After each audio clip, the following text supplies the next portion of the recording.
Want to add checkboxes to your Word document? Here's how to insert both non-clickable and clickable checkboxes in seconds. For a simple checkbox, go to the Home tab, click Bullets, and select the checkmark bullet option.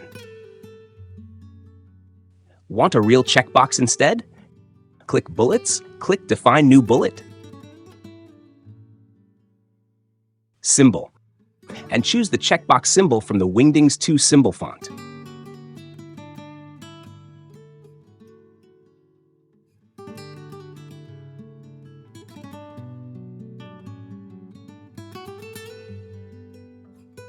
For interactive checkboxes, go to File,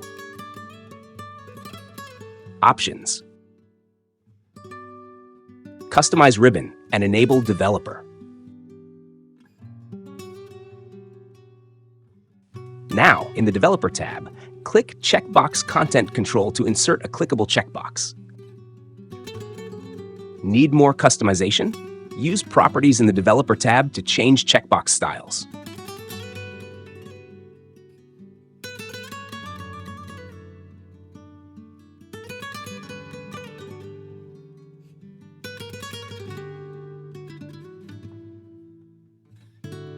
Now you know both methods. Like and subscribe for more tech tips.